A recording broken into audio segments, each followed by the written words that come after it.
Hi guys, so today we are revisiting our work on substitution. This is something that you would have done a lot in junior cycle and maybe touched on it a little bit if you did TY maths last year. But substitution, it basically comes from the word substitute. So anybody who's played any type of sport, they know that you can substitute a player for a player. And that's exactly what we're doing in maths. We're putting in another value.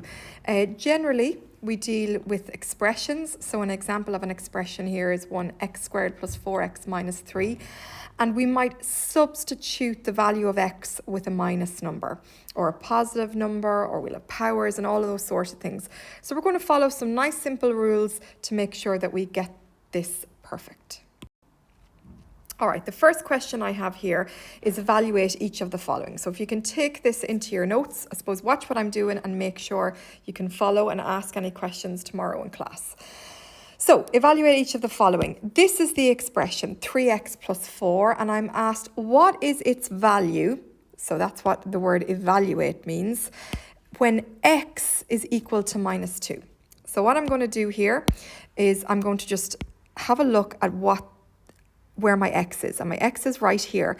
But as you can see, my x is stuck to the 3. So in mathematics, when anything is stuck together, okay, if we had, say, an expression like, if I go around to the side, if we have a plus b, that's when I'm adding two variables together.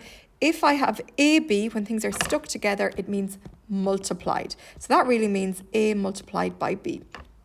So little side note there, I have 3x. So that means 3 multiplied by x, and now my new value for x is minus 2. All right, and then I'm going to keep on going with the rest of my expression. So it's plus 4, so write that down. Now, some things I need to be aware of, I'm going to put them here in the corner, is all of my work on signs, okay? So remember, plus and plus, minus and minus. So if the signs are the same, they become a positive, and if the signs are different, they become a negative. And those rules are when we're multiplying and dividing.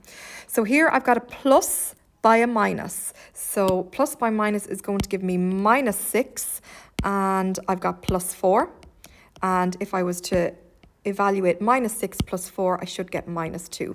Always good practice, guys, to do your maths downwards, okay, to work downwards, because as sums get longer, the copies just don't extend as much as we need.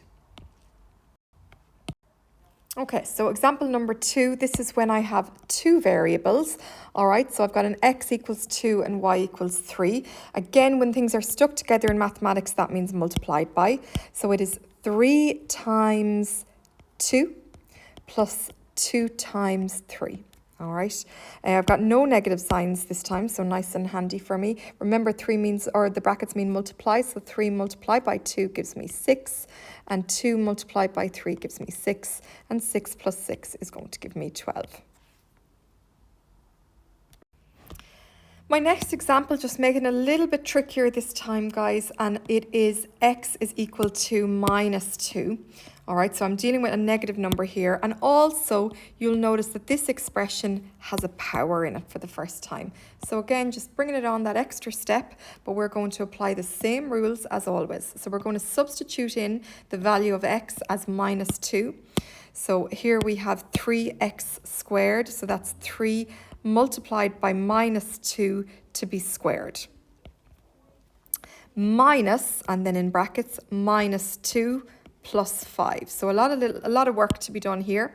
I suppose it's important to remember that it's just the x that's squared here, guys, not the 3. So make sure that you keep your squared just attached to your 2. And I'm going to focus on just working out a little bit here. So I've got minus 2 to be squared. If you type that into your calculator, minus 2 multiplied by minus 2. You know yourself, a minus and a minus gives you a plus, and 2 2s are going to give me 4. So that's going to give me 3 times 4. And here I've got a minus by a minus. So hopefully you're recognizing a minus by a minus gives you a plus. So I'm going to have plus 2 plus 5. I'll have worked out the brackets now in the next step. So 3 4s is 12, plus 2 plus 5, 17, 19. Very good. Okay guys, that brings us to our learning check. So if you can do the answers to these questions into your copies, I can have a look in our next class. Just be mindful guys that with the powers in this question here, just the x is squared, not the 3. And we're dealing with minus numbers in both of them, so you'll just need to be extra careful.